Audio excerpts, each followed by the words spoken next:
Hi guys! Hi Kabisdak! Welcome to my first ever video content nga related sa US tax and bookkeeping. So, brief background. So, nako'y DC last 2 days ago.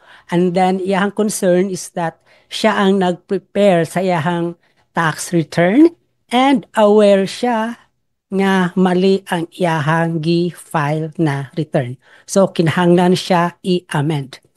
First is that ang iyang background is naa siya ay business, marketing business. And then, ga-elect daw siya og S-Corp.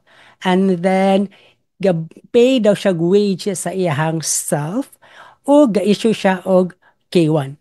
So, after sa DC, ga-share si client og iyahang documents para ato ang i-evaluate kung unsay angay buhaton or i-correct para sa amended return. Okay, mag-share ko og screen para makita ninyo ang mga documents, and then kanina mga documents is ako ana na siyang gipang truncate or gipagtabunan na nako ang mga necessary informations para dili siya para sa safety sa mga sa confidential informations.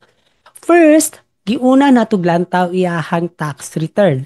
Ang iyahang tax return ni client naa daw siya gi-issue nga W-2s, which is correct naman, naa naka-record.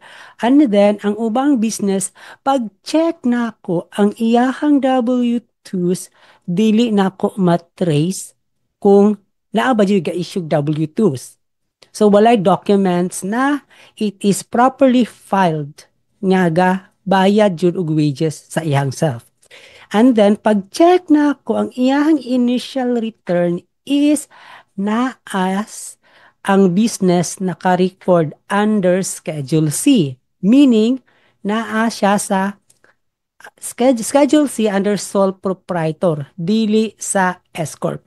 So, check na ko thoroughly yung documents. So, iyahang W-2s, I think, based akong assessment, dili siya, wala siya properly na filed o na prepare on time na applicable for the year 2024.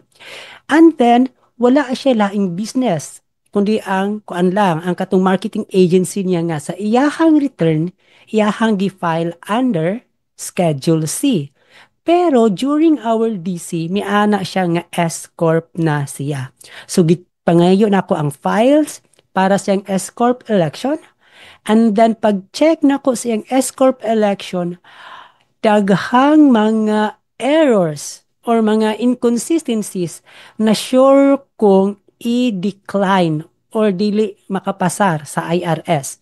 So gipangayuan nako siya og acceptance sa S-Corp election if naka-receive siya og letter.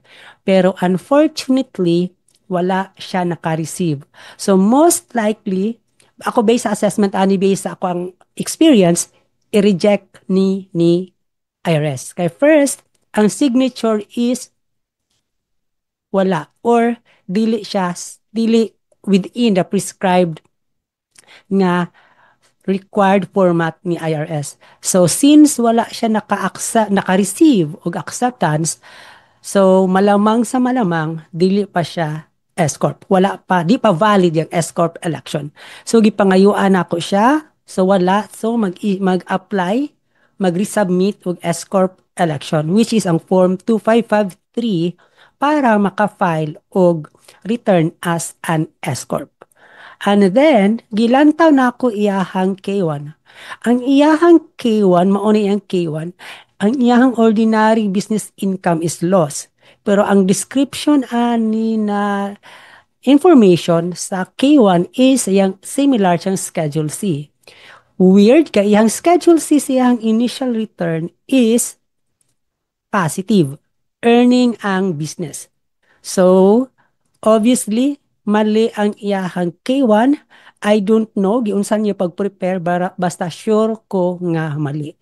And of course, kay naaman siya third party app para sa mga sales. Gipangayuan nato siya og 1099K para ma-match if reported ang tanang sales sa iyahang books ug ang sales sa 1099K. Or at least ma-reconcile man lang ang iyahang sales kung naay difference.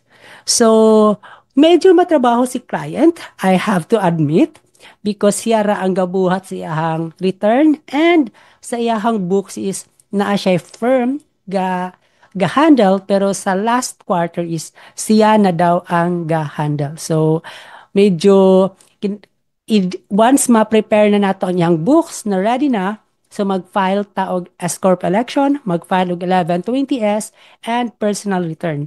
Reason is that since iyahang return is filed under Schedule C na subject sa self-employment tax ang iyahang business, which is kung naa siya sa filed under S Corp, wala siya dapat subject sa self-employment tax. All right, so that's all for now. And yep. Thank you for pagkuan sa paghatag og time para ani nga video. Hopefully na may nakatunan and more videos to come. All right, thank you.